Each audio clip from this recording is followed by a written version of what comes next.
Kembali bersama kami, pemirsa. Polisi ungkap pembobolan rekening Dorman senilai 200 miliar lebih di Jawa Barat. 9 orang ditetapkan sebagai tersangka termasuk 2 pelaku yang terlibat dalam kasus pembunuhan Muhammad Ilham Pradipta.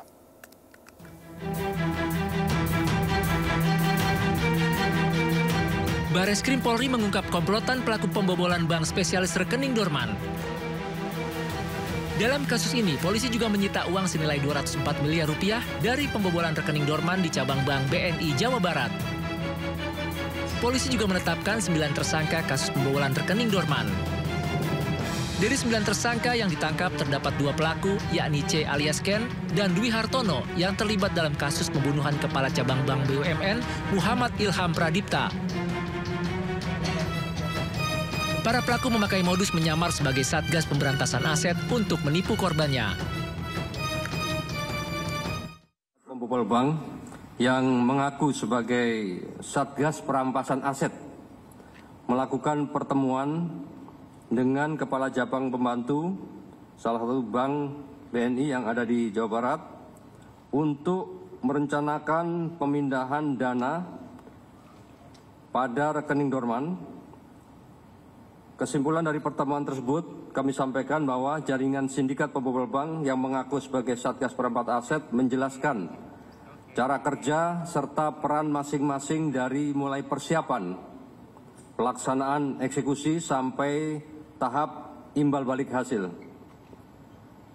Jaringan sindikat pembobol bank selaku tim eksekutor memaksa kepala cabang menyerahkan user ID aplikasi core banking sistem milik teller, dan kepala cabang serta apabila tidak mau melaksanakan akan terancam keselamatan kepala cabang tersebut beserta seluruh keluarganya.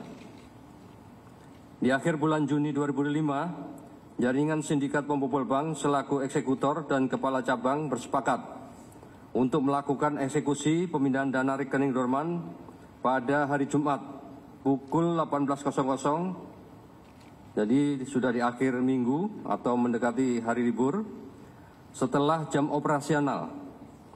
Hal ini dilakukan sebagai celah para pelaku untuk menghindari sistem deteksi bank.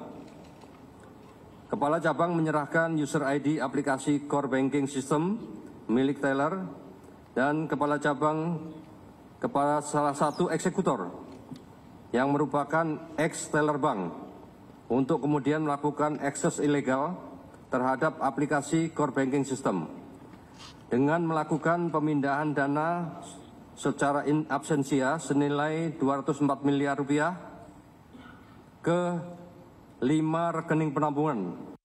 Dan sampai saat ini PPATK sudah membuka sampai di layer ketiga.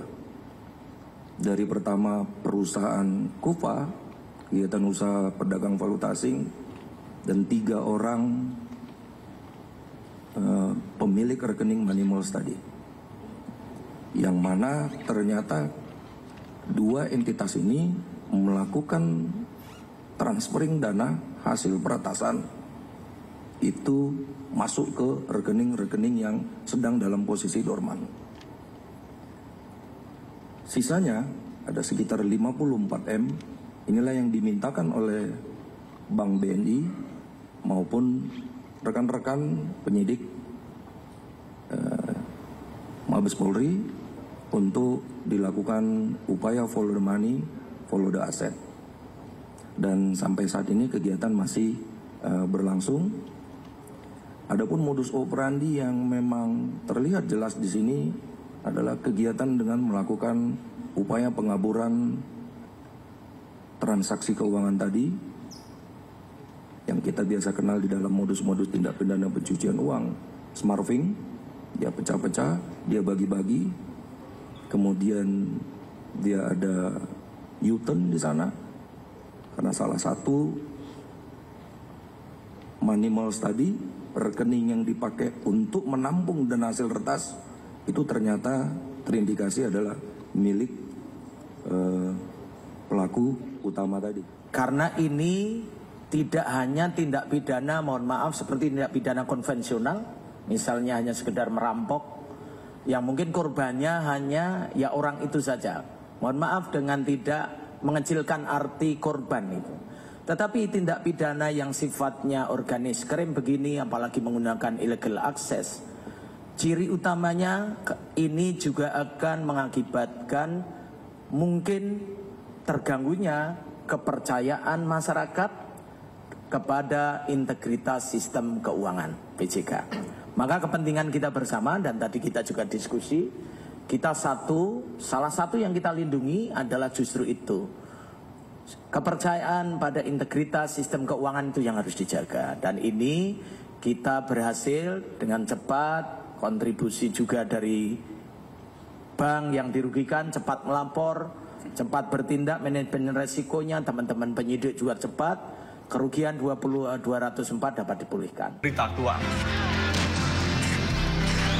Sumber informasi, sumber inspirasi. Dari acara deklarasi tersaji lugas, tegas, dan berkelas. Hasil gelar perkara. Semuanya lengkap di sini. Sindo News TV, Beyond Headlines. Sumber berita aktual tersaji lengkap di sini. 7 pelaku dalam kasus Hezbollah meluncurkan Sindo Today. Satres narkoba. Hujan deras disertai mobil rombongan wartawan. Sindosia. Korban meninggal dunia dari Indonesia, 1 orang terluka dalam Sindo Sore. Kobaran api besar banjir setinggi 7. Hati berjabat tangan dan berbincang angka. Sindo Malam. Sindo News TV, Beyond Headline.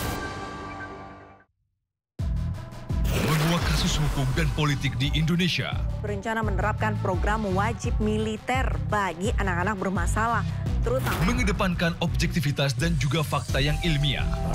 Kalau menurut saya, ini kan masalah pribadi. Membahas setiap cerita dari banyak sudut pandang. Semuanya gugur, belum ada yang dipulangkan.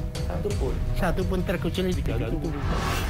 Jangan lewatkan Inside Story di Sindo News TV.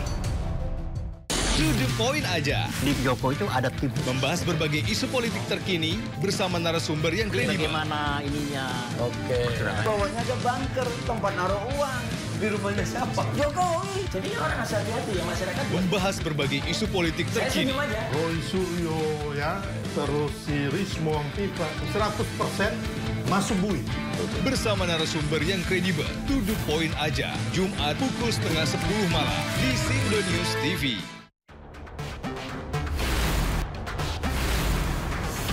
Rangkuman peristiwa di akhir pekan. terus mengungkap praktek ratusan warga rela anti Melihat pemberitaan dari banyak sisi. Prabowo Subianto juga untuk menyerap gabah kering panen petani yang faktanya juga bahwa beliau masih dalam pemulihan. Ini harus diperbaiki gitu ya.